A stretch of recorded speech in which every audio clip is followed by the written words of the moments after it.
You don't respond. Pastor Rebbe, if we could have in mind Shuas and Yes. Yeshuas, Yitzchak The Yaakov Yitzchak Yaakov ben ben Devorah. This is Yaakov ben Devorah. This is Torah, Limud Torah be'Tzibur.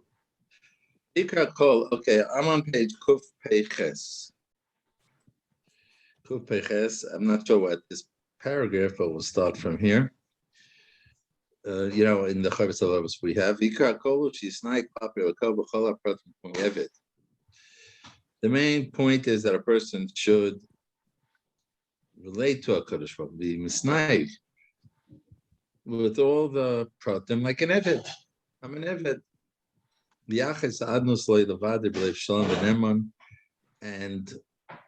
besides that, I'm acting to Hashem. My relation to Hashem is as an eved.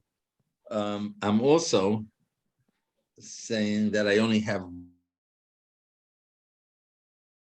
part. Everything is him. If an eved's owed serves two masters, so he has to split his being to serve them both. But here,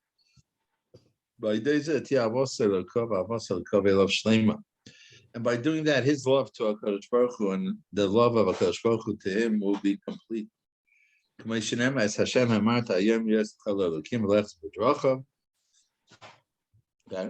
we said this yesterday, posting in Devarim. And Marta is a hard word to translate. If I remember, Rashi says something like Dimyon or something. Basically, it means I chose, right? I've designated. The Klal Yisrael says that they designated, chose Hashem to be their God, the Lech Ustrachim, and follow His ways. Hashem Hemir Chayim Leilam Segula, and as a parallel to that, Hashem designated, chose us that we're His Am Segula. And to place us, Elyon, above, higher, of all the nations, Asher also Tehilo L'Shem Luciferis, that He made, all the nations made, the Tehilo L'Shem Luciferis, our standing is lifted up, we're on a whole different level. Explains the Chovos haLevavos. What does it mean with Sitcha Elyon? Hukach. It's like this is what we were discussing yesterday, and I don't know why, Ron, of all things, you chose that as top, as a topic. When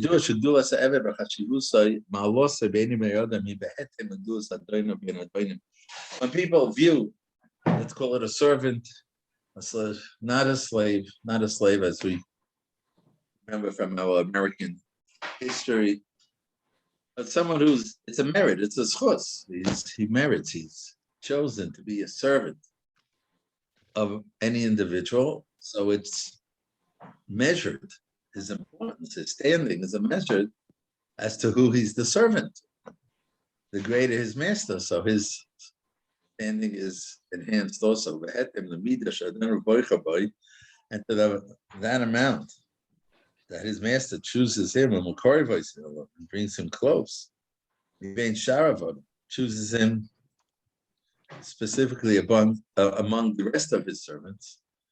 So that gives him status. He's the favored. Might make him a sire. You may, appoint him for, give him better, more important jobs.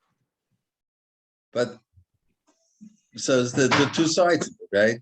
Who are you serving and how much he's makarib? Being a Kosh Baruch Hu is the greatest of greatest. In the eyes of all, as the Navi says, the whole world, from Mizrach Shemesh ad Mevoyoi, my name is great among the world, among the nations, and of all the nations, Hashem is the closest. Klal Yisrael is the closest to Hashem. And amongst all of them, and from amongst all of them, Hashem chose only us to serve Him. The Goyim have some mitzvahs, but it's not together that they're serving Hashem. we're chosen to serve Hashem. Okay, and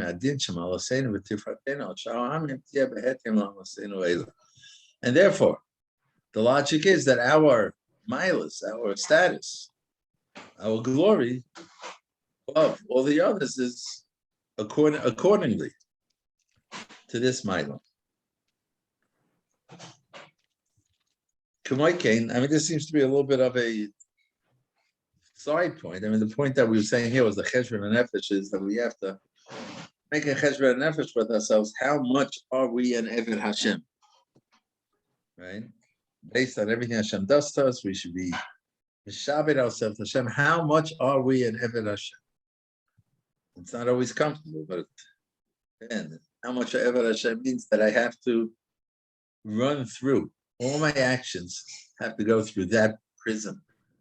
Eved Hashem. Is it an act of Eved Hashem? Is it an act of doing my own thing? Am I making choices because they feel good to me, or am I making choices because that Ritzayin Hashem? And he said the Ritzayin Hashem is in the Torah. Obviously, we need Gedolim and Rabbeim, personal Rabbeim, to help us interpret how to apply the Torah to our situation. But that's the cheshbon nefesh. This is just telling us that being an Eved Hashem is not a drag. It's not like a bad thing. It's a great thing. It's our status. It's our greatness. And he says it causes a tremendous bond of ava between us to Hashem and Hashem to us. You learn this also from what it says also in the Varim. Hashem will establish us as his nation, as an Am Kodesh, Kasher Nishba Locha, like he swore to us, Ki Tishma Es Mitzvah Malikecha. I guess Ki means when you will fulfill his mitzvahs, Valachta B'drachim, and you go in his ways. Ro Kamei Oretz, Yishem Hashem Nikra Alecha B'Yarim, and all the nations will see that Hashem's name is called upon you. Again, you're his nation. You're his people. And it'll cause fear. They'll tremble. They'll be afraid of you. This is God's nation. You don't start with it. What does it mean? Hashem gave us a name. We're labeled Am Hashem. He brings in the bottom examples. In Bamidbar, there's Am Hashem. In Tehillim, Am Elokim. Kohanei Hashem, and the Navi, Mitzvot Hashem, Avdei Hashem, and Tehillim, and a whole bunch of places, Bnei Hashem, Chumash. Hashem gives us these labels, which is an expression of our relationship to him. Am Elokim, Kohanei Hashem, so he was saying where these things are, Bnei Hashem, Bikunuyim Daimim, and similar expressions, adjectives. Amikar, my son, Kam Sugula Nivkar, that describe us as being a special nation that's been chosen. The end of the passage, it's going to bring them to fear us. In other words, it's not a fear of, because we have a big gun and we got a gun on our side that could beat you up, but a fear out of respect. Yiras HaKavod. As an extension of the Kavod of Hashem. And then they'll fear us because the fear they have of Hashem. Who will not fear Hashem, the King of all the nations? We can learn this further. The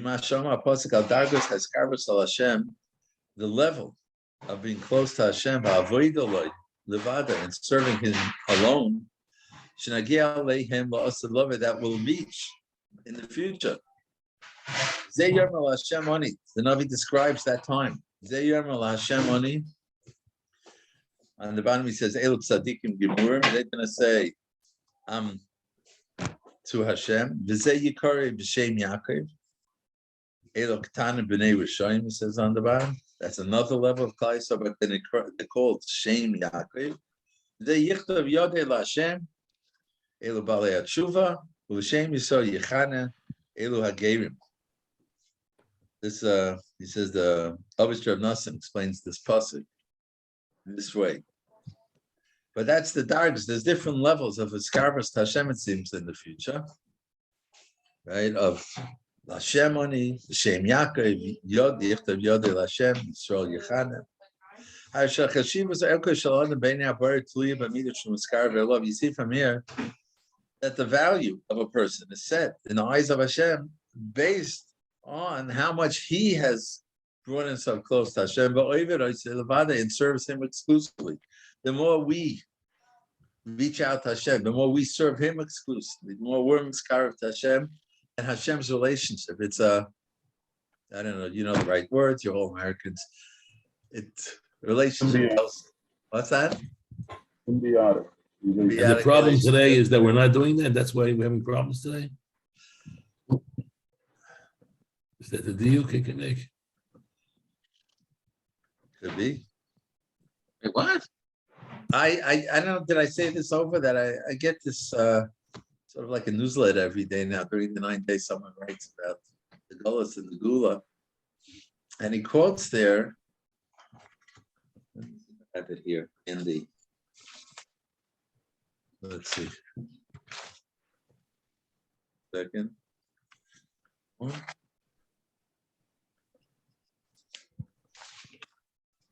See if it's in this file.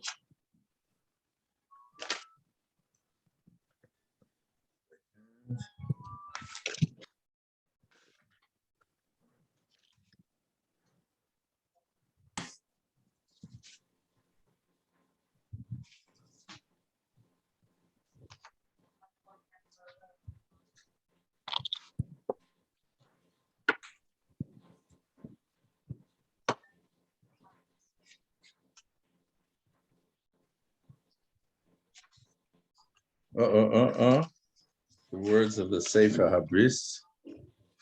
Okay, there's a Sefer called Sefer Habris. It says it was written about 200 years ago. And he says over here that Rav Shach showed it to Rav Matisyo. And he writes like this, that the Sefer Habris is wondering this question, why is it? He says, why are we still in Gullus? This is saying 200 years ago. We have so much Torah. We're learning Mishnayos, Gemara, Poskim, Sifrei Kabbalah, and Moshiach hasn't come. Many people are davening from the bottom of their hearts and they're not being answered. Others are doing so many mitzvahs until they're full of mitzvahs like a Rimo. And the time of Geula hasn't come. If we have all these qualities and we still haven't been brought home, what more should we do? That's what the Sefer Habris asks, and he answers, when I investigated to discover what's standing in our way, I found this because all of the aforementioned groups have intention in all that they do, that it should be for their own benefit and not to redeem Hashem and the Shekhinah from the Gullus. All the Torah, tefillos, and mitzvahs they do are for the sake of a good portion of Gan Eden, Olam Haba, and he should succeed in his endeavors in Olam Hazeh, to enjoy long life together with his wife and his children, have a good parnasa, to build himself a beautiful, high-quality house that will stand for many years. He's writing this 200 years ago. Which will inherit his children and grandchildren who will be born to him in his land of banishment. He wishes to live a happy, healthy, long life in Gullus till he dies in a ripe old age, and the Rav and Talmid Chacham city will say nice hespedim on him in front of Beis HaKnesses, who married a great Levaya. Yes. 1 minute, please. Yeah. Okay, thank you. Someone's standing outside and calling my name. I apologize. I mean, the words he's saying here, I'll read a little more. Fit in Very very discouraging well. if you're ready. What's that? 200 years ago. Okay. 200 years ago. But it fits in very well to what we're saying now, because the Nakuda is, so why do we have all these Torahs? And it seems like we're doing so much is because what we're learning here is how much am I of an Eved? An Eved doesn't do for himself. An Eved is always doing for his master. Right? Mashkon Eved, Kona Bala, he doesn't have anything for himself. It fits very good to hear that even though we're serving Hashem so much, but we're missing the gather of Eved. We're missing that level. Well, I can't say what we're serving Hashem. We're doing the mitzvahs. But that don't we understand that it's more about how we're treating each other than the mitzvahs that we're doing? Again? Isn't this more about, I mean, we talk about sinas chinam all the time, and if that, so you're saying well, Mashiach's not here, but we're doing all these mitzvahs. It's like, hold up a second, but if we haven't corrected the grand one of sinas chinam, then Right, okay, right, that's certainly a very strong,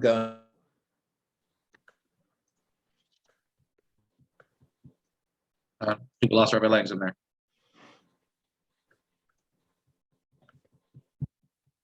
You lose me or you lost Rabbi Langs? Well, we lost my language. Looks like I hear you. Oh, you hear me? Okay, fine.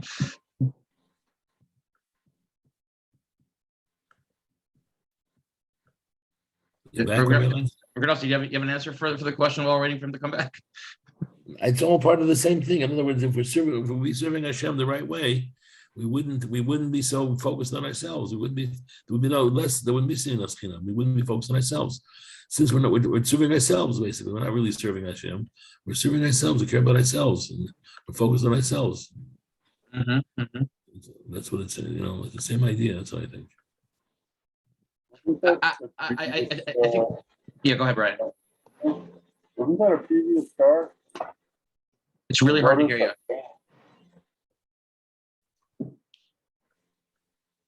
You put a mic. Relax, be back. It doesn't look like it.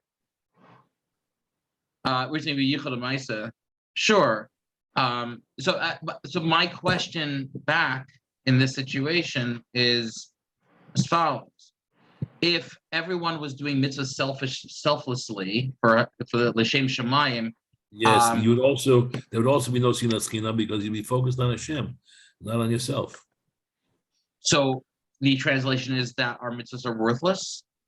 Not worthless, but they're not up to par. It's not worthless. Whatever we do is worth something, but we're lacking in the highest levels. I saw on Rav Chaim Volozhin, and like they printed his the drasha that he gave by Slichos, right? And this is what he spoke about, that we don't feel the pain of the Shekhinah. Okay, that's part of it. We don't feel we focus on ourselves. That we're not really in heaven. That's what it's all about. We're not really serving Hashem. We're serving ourselves. Mm-hmm. Anyway, that's part of that's the whole problem. Is if we really be the right kind of Evid, we'd be in a whole different planet. Well, we're suggesting here. Okay, I'm keeping mitzvahs because I want to have a good house, or I want to have a good pronouncement. That's what Rabbi Langston was suggesting, right? And the truth is, if you learn Mesilas Yesharim, I want to go to heaven, not to hell, is also you're doing it for yourself. You're not doing it for Hashem. Right. So I'm saying if I could do a haLevavos, a real Evid says there's nothing here but Hashem. That's what we're talking about here. There's nothing but Hashem. Right. 100%. So That's a very, very high level. That's what he's talking about. Mm-hmm, mm-hmm. Yeah, no, I get that. All right. I don't know. I feel like we're missing a link along the way here. We might be missing a link or two, but it's really the same. That's what he's saying. That's what he's. All right, so we just call it a night already. What time is it now? 5 minutes to go. Any words of wisdom to end off this year? That's it. We should realize that the Furban came from the lack of really connecting it to the Rebbeinu Shalom in the right kind of way, and we should really say, I want to be Rabbi Hashem. I want to be that person I'm supposed to be. Something we should think about. We should try to work on. Mm-hmm. All right, that's what I think. Sure. In the few days that we have. Amen.